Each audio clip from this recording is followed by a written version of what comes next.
মামা কই যাবেন? আরে মেয়ে আমি কই যাবো না যাবো তোরে কই তুইব? আমার যাওয়ার ইচ্ছা থাকলে আমি কইলাম না তোরে। ফালতু কথা কাজ জানতে।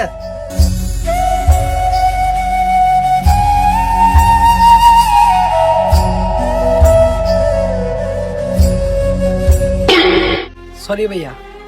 কিসের সরি ভাই? চোখে হাতে লয়ে করস। আজকে একটা দরকারি কাজে যাচ্ছি দেখে তো কিছু বললাম না। যাবা আগে এখান থেকে। আসো।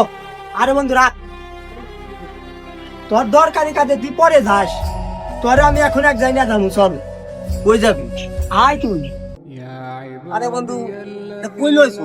এত কবরস্থান। ওই যে দূরে একটা কবর দেখতে পাচ্ছিস? হ্যাঁ। জানিস বন্ধু, তিনি বাইসা থাকতি অনেক ধনী ছিল, এমনকি খুবই অহংকারীও ছিল। তিনি দুনিয়া ছাল চলে গেছে, সব কিছু রেখে মাটির নিচে চলে গেছে। বন্ধু তুই কি বুঝাবি আমি বুঝতে পারছি। আমি আমার ভুল বুঝতে পারছি। এই কবরস্থানে তুই যে আমায় আনছোস, মানে মূলত কি উদ্দেশ্য আমি সবকিছু আমি বুঝতে পারছি। আসলে যারা একটু অহংকারী তারা যদি সপ্তাহ বাদে অথবা মাস বাদে একবার কবরস্থানে এসে যদি ঘুরে যান, আশা করি এই অহংকার আর থাকবে না। يا عبادي الذين آمنوا